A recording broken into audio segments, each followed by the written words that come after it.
Hey folks, welcome back. Thanks for joining me for this video. I'd like to do something a little bit different tonight. I would like to say goodbye to an old friend, which is not easy to do.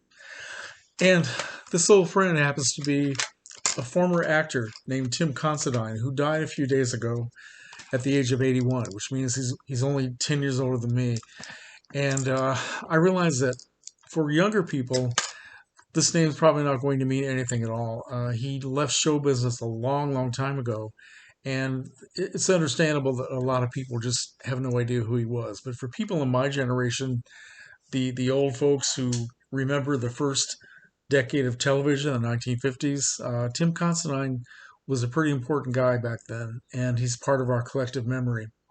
So in 1955, Walt Disney started a TV show called The Mickey Mouse Club. It ran, let's see, 5 nights a week and in the afternoon for 1 hour. So all the kids coming home from school or kids that were at home because they were too little were able to watch it. And it just became a big, big popular thing with kids. And one of the things they did on the Mickey Mouse Club, they had these serials where they had a chapter every day, just like the serials in the movies had a chapter every week. They did this every day. And one of the most popular was a show called The Adventures of Spin and Marty, which we have here in this Disney Treasures volume. Spin and Marty actually ran for 3 seasons. All three of the seasons that the Mickey Mouse Club ran, they had Spin and Marty. But the only one they have on DVD is the first season. And Spin was played by an actor named Tim Considine, who was about 15 years old at the time.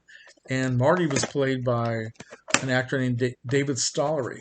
And Spin Evans was this working class, very cool kid. He was the cool kid that every one of us wanted to be, who knew how to play sports and do things and get along with everybody. Very popular. Marty was kind of the exact opposite. He was a big city rich kid, kind of snobbish, didn't know how to get along with other boys his age, and he had a hard time. Had a hard time adjusting. So Spin and Marty, they locked horns very quickly in the show, but by the end of the series, they were best friends. And the, the most important thing we learned from Spin and Marty was about friendship. Sorry, I tried to do this video yesterday, and for some reason I just couldn't get through it. So I went to my blog and I wrote what I wanted to say in a nice long post about Tim Considine and about Spin and Marty and all these memories, and kind of got it out of my system. At least I thought I had. So I apologize. It's not easy to say goodbye to these cultural icons that I remember from my growing up years. But so Tim Considine went on to work with Disney in other shows. There was another serial called The Hardy Boys, which was on for about a year. He played with another very famous Disney name, a kid named Tommy Kirk, who also passed away last year. Very sad to lose him as well. He was a great, great actor. And Tim also played in a serial called Annette, which focused on the growing popularity of Annette Funicello. So he was in that as well. And he did another thing for Disney called The Swamp Fox, something I don't remember seeing, but I'd like to get it if I can. So after Tim Considine left Disney, he went into the new hit series My Three Sons, starring Fred MacMurray, and he was on that for 5 years. And right before he did that, he was in this very popular Disney film called The Shaggy Dog, which also had Tommy Kirk and Annette Funicello and also Fred MacMurray. So it's a very popular, very funny movie that we all remember back then, 1959. And after Tim Considine left My Three Sons after 5 years, he pretty much got away from acting. He acted occasionally, but he was learning to be a writer. He was writing for television. He was doing some directing. And one of the last things he did as an actor, which a lot of you may have seen, the movie Patton with George C. Scott back in 1970.